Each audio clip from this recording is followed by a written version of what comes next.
Hello guys, അപ്പോൾ കാട്ടാളൻ പോയി കണ്ടു വന്നേക്കണ്.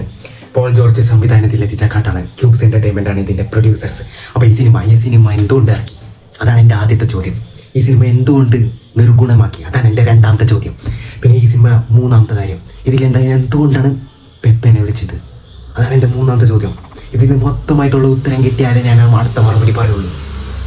ഇത് ഈ സിനിമ ഉണ്ടല്ല, ഈ സിനിമയിൽ ഞാൻ കണ്ടിരുന്ന് പോന്ന് ഓർത്ത് വയ്ക്കാനായിട്ട് ജസ്റ്റ് ഒരു മൊമെൻറ്റും കൂടെ ഉണ്ടായില്ല. ഓർത്ത് വയ്ക്കാനായിട്ട് ഒരു മൊമെൻറ്റും കൂടെ നമുക്കുണ്ടായില്ല.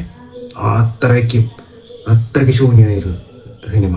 ആ തിയേറ്ററിൽ ആൾക്കാരൊക്കെ ഉണ്ട്, പക്ഷേ സിനിമ പൊള്ളയായി കഴിഞ്ഞാൽ തിയേറ്ററും ശൂന്യമായി പോലെയായിരുന്നു. അത്രയ്ക്ക് ശൂന്യമായിരുന്നു നമ്മൾ ആ തിയേറ്റർ. ഞാൻ ഒട്ടും വിചാരിച്ചില്ല തിയേറ്ററൊക്കെ ഇത്രയധികം ശൂന്യമാകുന്നു. പിന്നെ കെ ജി എഫ് ടെംപ്ലേറ്റ് മാറ്റി പിടിക്കുക. ഇപ്പോൾ ഇത് KGF ടെംപ്ലേറ്റ് എന്തുകൊണ്ടാണ് ബഡ്ജറ്റേറിയ സിനിമകൾ എടുക്കണേ? നിങ്ങൾ കുറേ കാശുണ്ടെങ്കിൽ എന്തുകൊണ്ടാണ് KGF ടെംപ്ലേറ്റ് എടുക്കണേ? ഒരുപാട് പുതിയ റൈറ്റേഴ്സൊക്കെ ഉണ്ട്, അവരെ പുതിയ നമ്മൾ ഇതുവരെ കേൾക്കാത്ത കണ്ടന്റ് സബ്ജക്റ്റുകളൊക്കെ ഉണ്ട്, അതൊക്കെ പോയി എടുക്ക്. ഇതിൻ്റെ ടെക്നിക്കലി സിനിമ നല്ല പൈസ എറിയുന്നുണ്ട്. ഷരീഫ് മുഹമ്മദ് നല്ല രീതിയിൽ പൈസ എറിയുന്ന പ്രൊഡ്യൂസറാണ്. പക്ഷേ ആ പൈസ എറിയൽ നല്ലൊരു തിരക്കഥാകൃത്തിനെ കിട്ടിയിരുന്നെങ്കിൽ ഈ സിനിമ നന്നായിരിക്കും. ഭയങ്കരമായിട്ട് കുറവ് വന്നിരുന്നു ഈ സിനിമയിൽ.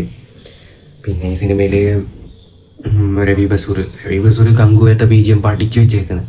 എന്തുവാടോ കാട്ടി വെച്ചേക്കണേ? ഇടയ്ക്കൊക്കെ നല്ലതായിരിക്കുള്ളൂ, പക്ഷേ രവി ബസൂറാണ് കുറച്ചെങ്കിലും ലെവൽ ഉയർത്തിയത് സിനിമ. ഇടയ്ക്കൊക്കെ നമ്മുടെ ചെവി എനിക്ക് ഉറക്കം വരണില്ല, എന്നാലും ഉണർന്നിരിക്കാനും പറ്റണം. അങ്ങനത്തെ രീതിയിലുള്ള അവസ്ഥയാണ് സിനിമ കണ്ടപ്പോൾ എനിക്ക് തോന്നിയത്. പിന്നെ വയലൻസ് ഉണ്ടോയെന്ന് വെച്ചാൽ ഇല്ല.